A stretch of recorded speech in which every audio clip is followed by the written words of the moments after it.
Thanks, Emma. Hi, good evening, everybody. I'm Dominique. I'm the social worker at Changes Treatment Center.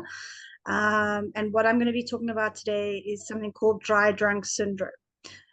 So this is very common in recovery circles. So I think it's important for you guys as family and loved ones to kind of understand what it is to be a dry drunk, so that you can kind of look out for the signs or anything that may may be coming across within your loved ones.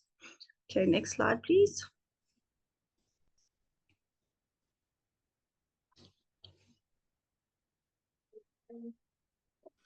Sorry, I'm trying to figure out how to scroll.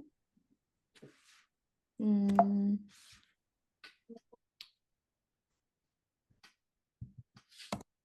we go. There we go. All right, so just to give you like a brief introduction as to, you know, what we're looking at when we talk about dry drunk, it's that there is a difference between being sober and being in recovery.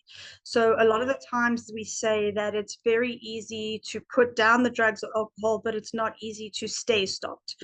So a lot of people can maybe stop for 2, 3, 4 months, or even a couple of weeks, or even a couple of years, but then they're not able to actually maintain that sobriety by just putting down the substances. So and that's what recovery involves. It's a lot more than just putting down the substance. So when we're looking in recovery, it's about a change in behavior combined with lifelong abstinence. So when people are using substances to numb their emotions, it stunts their emotional growth and affects an individual's morals and values. So when we talk about morals and values is when they turn to substances like drugs or alcohol, or even process addictions.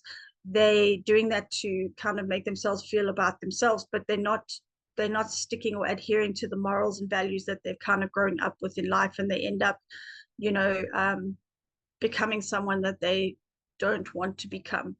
When we look at this, it's that we say that long-term therapy is important in order for them to achieve a lifelong journey of recovery, which requires an entire lifestyle change. So just removing the substance will not help in fixing years of substance abuse. So you can't fix a 10, 20, 30-year addiction with, say, 21 days of rehab. And it's not to say, sorry, I don't know why my camera's like looking at the roof there.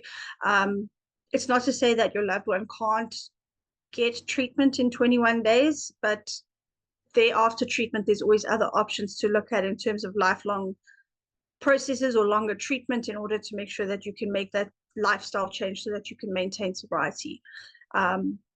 With this disease of addiction, it's really important that long-term therapy and support is given. Your loved ones need to be honest, open-minded, and willing in order to change their behavior and thinking.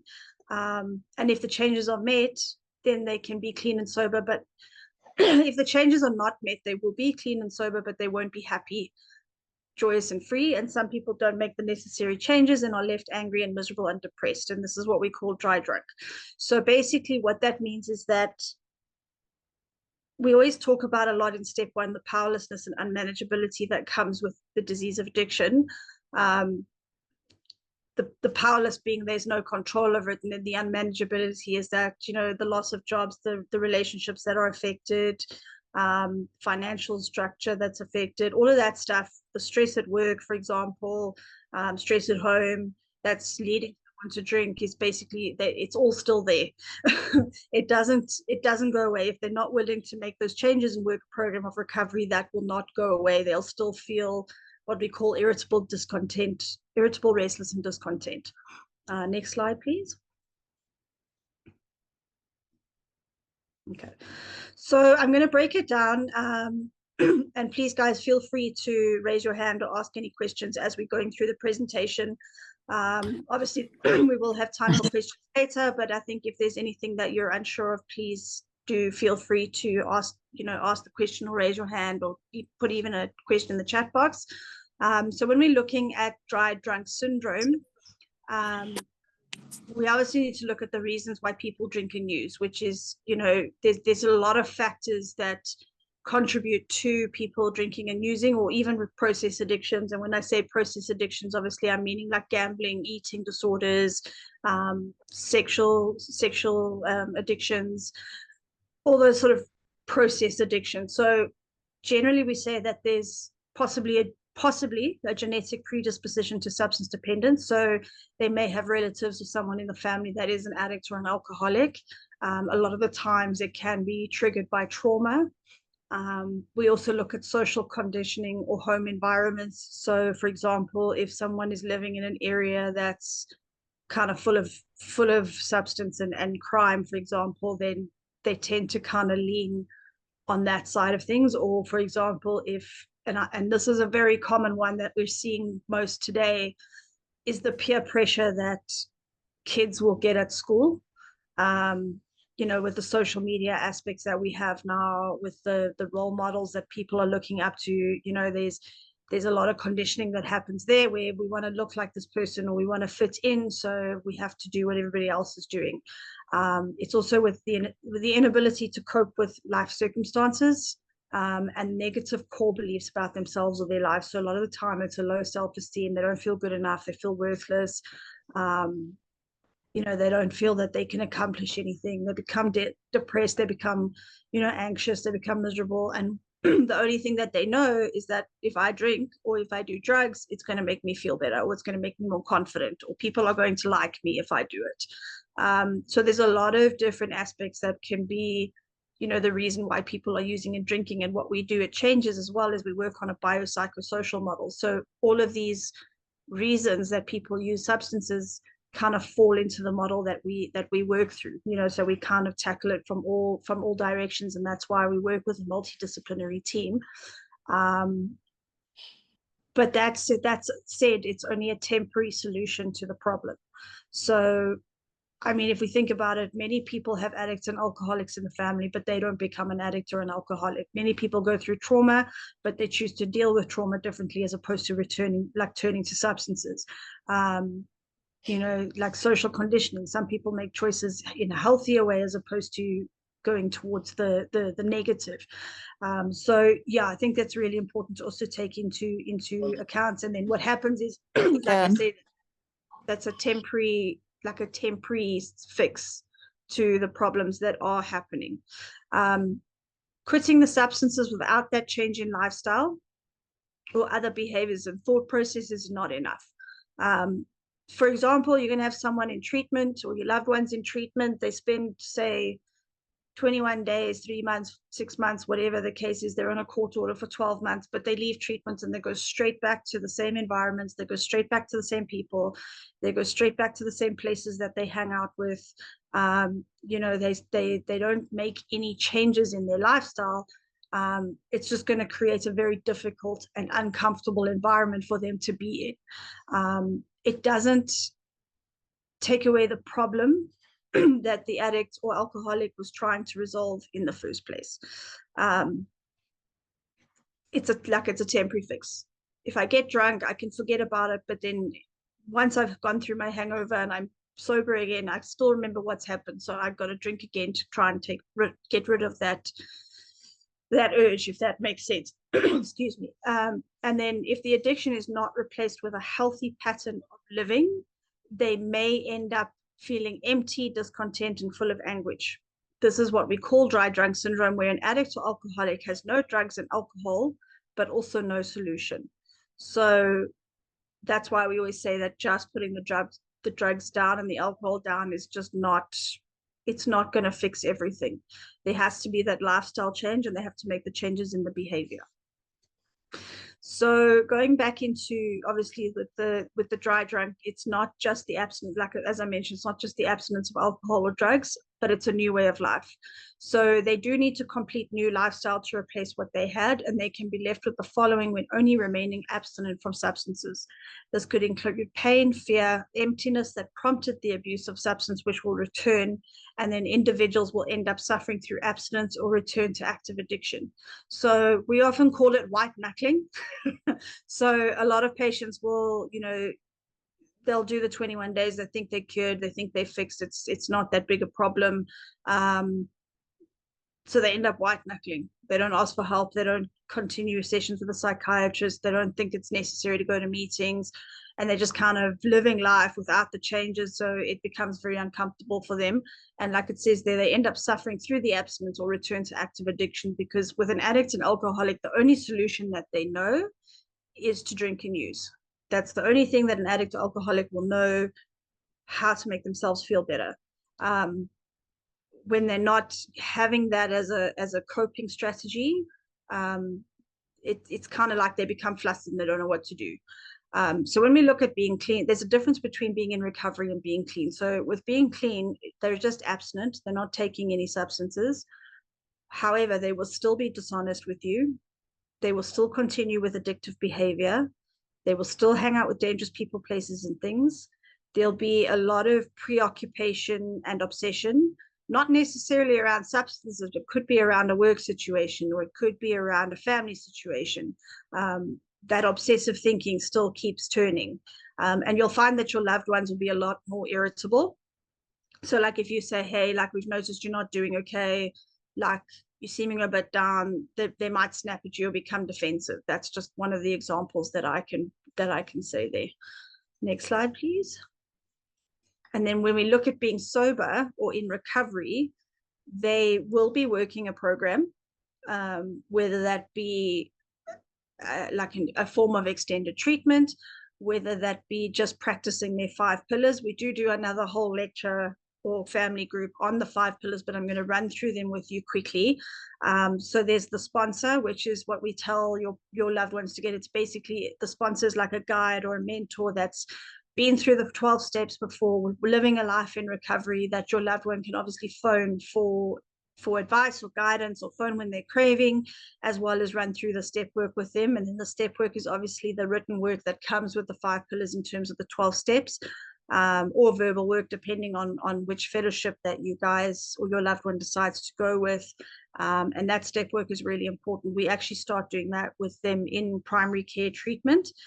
So they do start to kind of practice. Generally, the first in primary would generally be the first 3 steps of the 12 steps of Alcoholics Anonymous. They will need to get a service position at a meeting. So whether it's stacking the chairs, doing the tea and coffee, handing up the tags, they've got to have and maintain a connection with their higher power. Doesn't matter which one it is. It could be God, it could be Allah, it could be Buddha.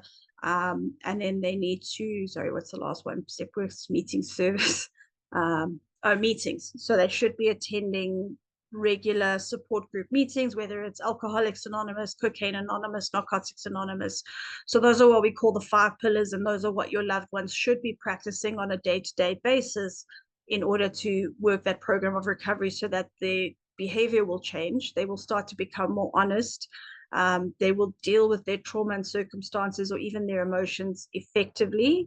And then again, that could be also partially with a form of extended treatment.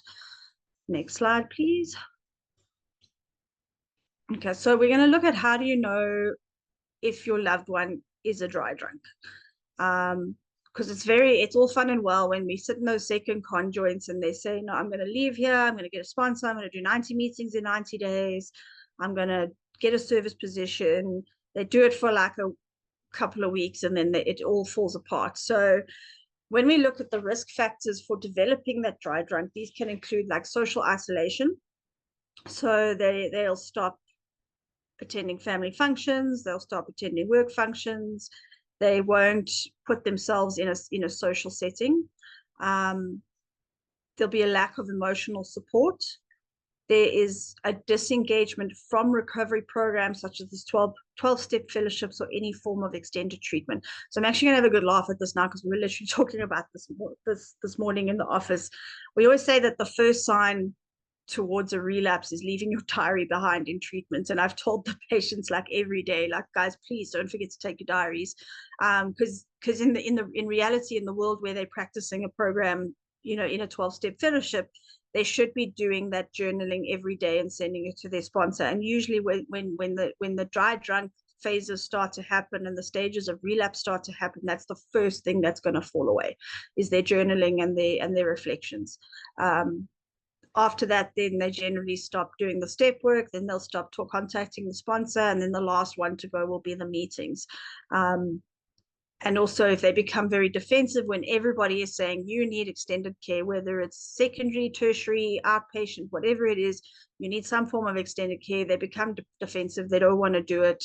That can also be a sign, that for us as a treatment, or for myself as part of a treatment team, that's always a red flag to me when someone's like, I don't need secondary care, I can do this, I know what I need to do. They also become very uninvolved in therapy. This is a very common one that I've seen in the last couple of years, is that, they come in for treatment, they get a consultation with psychiatrists, they get meds for, say, a repeat script for 6 months, for example. We say to them before discharge, okay, please remember when you leave treatment, schedule your follow-up with the psychiatrist, whether it's ours or whether you would like to use your own, either way is fine, but please continue with your psychiatric care. A lot of patients we've seen will take the medication for 6 months, feel better, look better, having a good life, everyone's happy, then they decide to stop without speaking to anyone about it, without doing anything about it.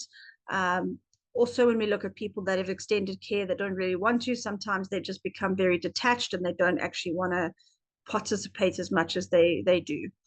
And that then falls into the next point, is not treating the co-occurring disorder, which is the mental illness, the trauma, etc. So they should be continuing sessions with a psychiatrist and possibly a therapist as well. There's generally a lack of healthy coping skills. So you'll find, like, in stressful situations, they may become extra anxious, or they might become depressed and start isolating, because they won't really know any other way to cope with that. There's always unaddressed resentments and anger. This is the biggest thing, is that leads to a relapse, is that resentments and anger will keep someone very uncomfortable and very agitated enough to turn to a substance to make them feel a lot calmer. We also find that they'll stay in toxic relationships or toxic home environments that are not conducive for them. Like if, for example, your loved one has a partner that smokes marijuana and they refuse to get out of that relationship, it's generally not a good relationship to be in. They'll start becoming dishonest about their cravings or feelings. Like if you ask them, like, how was your day? And oh, no, it was fine. Or how are you feeling? No, I'm fine. You always kind of get that monotone response and that same word response, because they're not really being honest about how they really are feeling.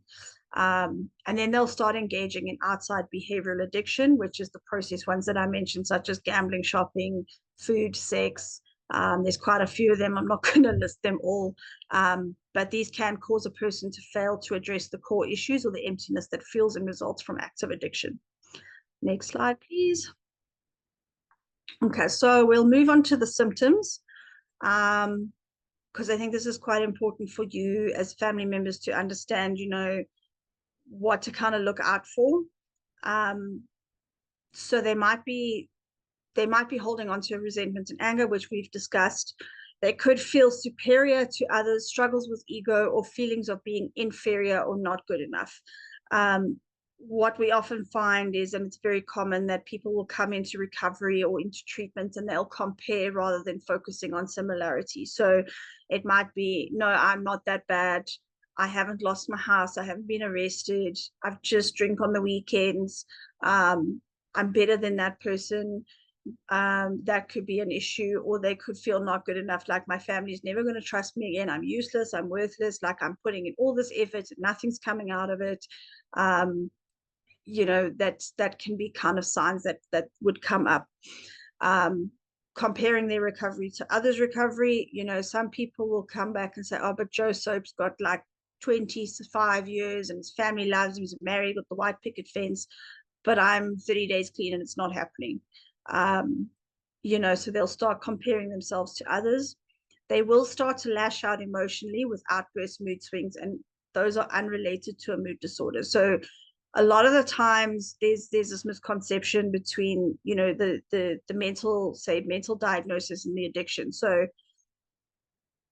don't get those two lines blurred, because sometimes that the symptoms that present in one thing could be just behavioral stuff that's part of the addiction, um, or the personality. So there's a fine line between the two. You've got to just be very careful. But a lot of the times with addiction, it's mostly just behavioral issues. I want what I want when I want it. I want it now. Um, I'm not good enough. You're not giving me what you want. That's the kind of behavioral stuff that you'll start to see in terms of the addiction side of things. So if your loved one, for example, starts cutting at you and saying that, like, you don't care, you won't help me with this, you won't do that, and it's not something that you've known them to be in recovery, that's generally a sign that something's not okay. They will engage in compulsive behaviors or non-substance related addictions. They'll start to just act impulsively. Like, again, it goes back to the process addictions. Some of your loved ones might be like, okay, I can't drink or do drugs, but I'm going to go to, I'm going to start overeating, or I'm not going to eat, or I'm going to start watching a lot of porn. So they'll start to look for other behaviors that can make them feel better internally. They may become emotionally or physically abusive. They will definitely lie and manipulate. And then they'll feel empty or unfulfilled. So there's quite a few symptoms. Again, there's isolation from family or friends. They won't want to come home. They won't want to go to functions. They won't want to spend time with the family.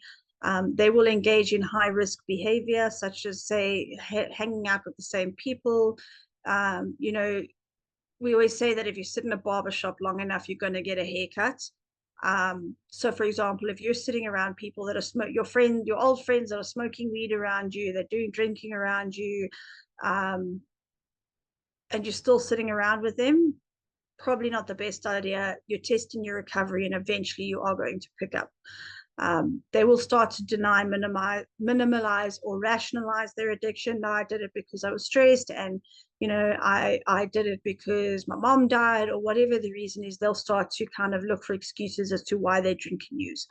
They might start fantasizing about their drinking or using, or they'll have the return of the obsession, like, oh yeah, no, that weekend was great, I really enjoyed this draw, let me go again this weekend. Like, oh, but it wasn't always bad. So there'll always be that kind of fantasizing, and then once they start to think about it, the obsession kicks in, and they don't.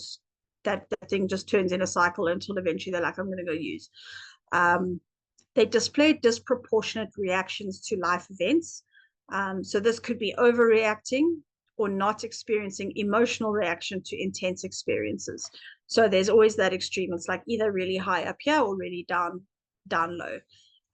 Again, preoccupation about the good times. They start to forget about the consequences. So we find that usually around the 2-year mark, people will sort of start to slip away from their program.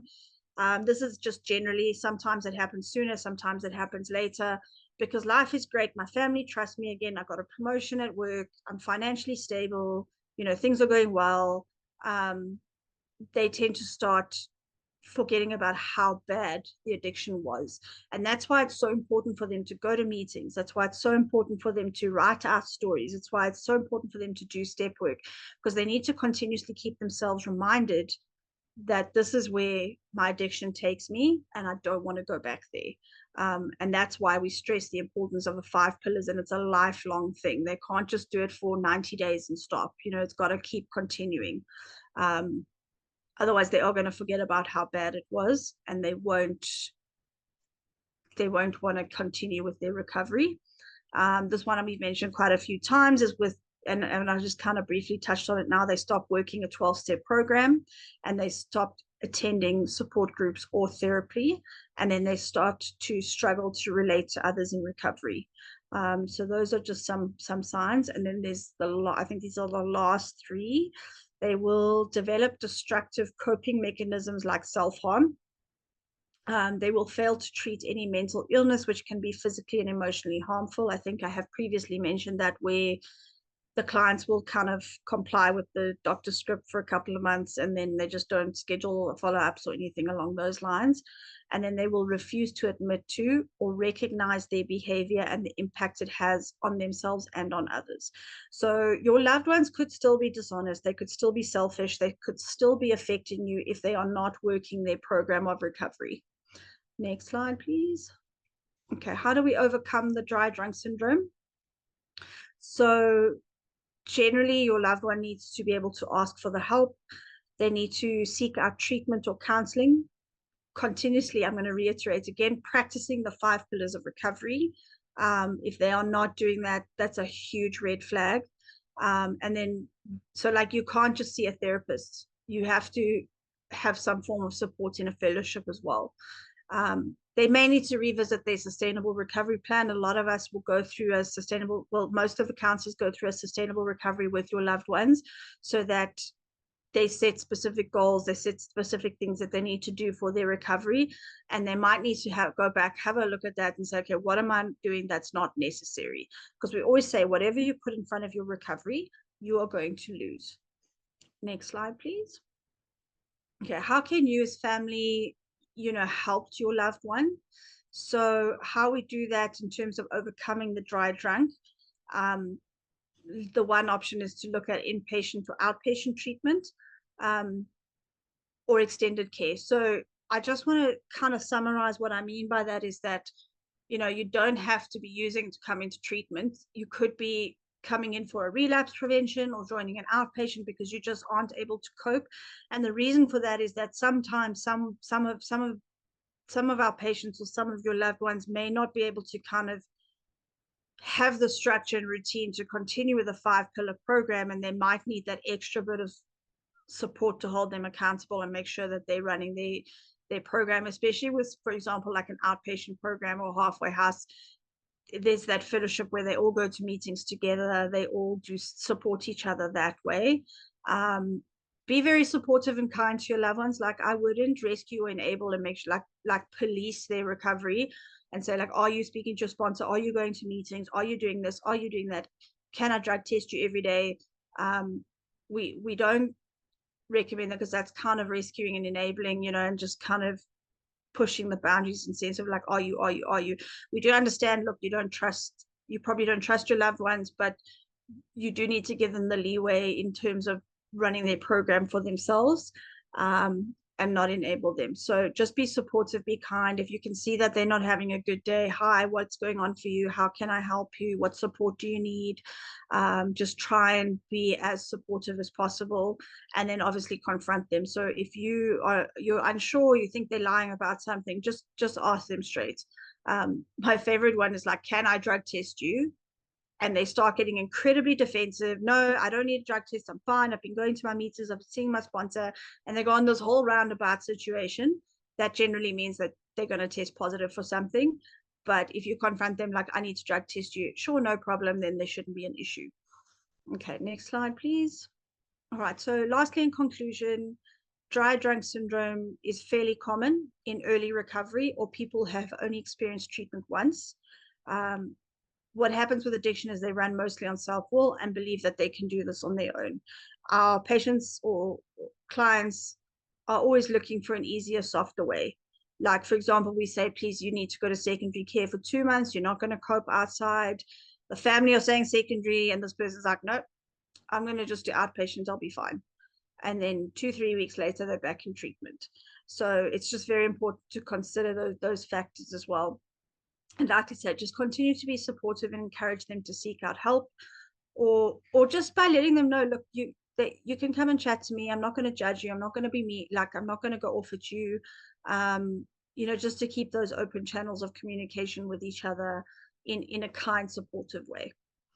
Okay, I think that might be it. Yes, it is.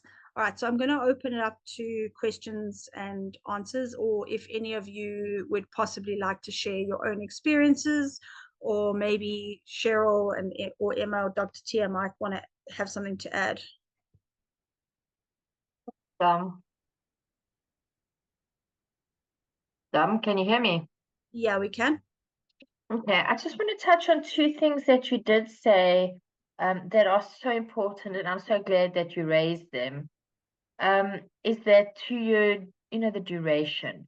I think for most of us and most of the families, we're so grateful to get through treatment and get through secondary and halfway and outpatient. And we're always distressed, but we sort of think, well, they've done it. And if they don't follow those 5 pillars for the rest of their lives, it's really hard for them to stay clean and sober. And I think it's so important for the families to keep that in the back of their mind, but not to operate with terror. It just happens. And dry drunk, I think, happens to most people a few times. It doesn't always mean that they're going to relapse. And then I also loved what you said about they can't just stay in therapy, because the therapist is working with what they take, what they bring to the forum. But in a meeting, they'll spot it. Somebody will say to them, "You're fidgeting. You in danger. What's up with you?" Your sponsor will call you out. So it's so important that the families respect the fellowship, and they maybe do their own 12-step fellowship too, so that the whole family's working in this. Because I think we also go through dry drunk. We go have euphoric times as families. How many times do families say to us, "We're just going to go on a long holiday. We're just going to take them overseas"? Have you thought of meetings? What plans are in place? So yeah, those 2 factors I think for me are vital. And maybe now if anybody else, if Emma has anything to say, but let's open it up and see questions. I do just want to jump in and give a little bit of feedback from an OT perspective. One of the main sessions that I do with the patients in primary is about root causes of addiction. There's a common saying in rehab where the addiction itself is not your problem, that's the solution to your problem. So I think what Dom has described as a dry drunk and the behaviors and the symptoms that we see is what I see often when people haven't identified and treated the root causes of why they use. So people use for various reasons: to feel good, to forget, to avoid. There's a whole host of reasons, but all of those are trying to treat something else that's going on inside of them, be it self-esteem, be it confidence, be it coping skills, be it dealing with their emotions, being trauma that they haven't processed, grief they haven't processed. So a lot of the times there's focus on, and 1000%, the 12 steps, the 5 pillars is so vital, but that alone, if you haven't dealt with the root causes of why you're using, I think a lot of the times you see, yes, you can stop using, but the behaviors and the symptoms of not dealing with what's actually going on presents in how Dom described a dry drunk. I don't know if the team agrees or has anything else to add, but that's just what I see often with my sessions with the patients. Thanks, Emma. I think for me as well, it's that catch-22. You can't fix the one without fixing the other one. So a lot of people are like, no, I'll just go see a psychiatrist, get on meds, and I'll be fine. And then the addict's like, I don't want to take meds because I'm addicted to medication and I don't have bipolar and I'm fine. I can just carry on. So it's a catch-22. You can't fix one without fixing the other. And it's not to say that every patient is going to get diagnosed with something, but a lot of the times there is an underlying diagnosis, and you cannot fix the one without fixing the other. I mean, we've had patients that have come in, refused to say that they're an addict or alcoholic. They're there because they're depressed, or they're there because they're anxious. We get that quite often. It's more common than people think, and then we have to try and work through that denial that, like, listen, you are an addict. Yes, you have this other issue, but you can't fix the one without fixing the other one. Because if you just keep drinking, the depression is just going to get worse and worse and worse. You're not fixing it. So yeah, I think that's really what Emma's saying is really important, is you cannot fix one without fixing the other.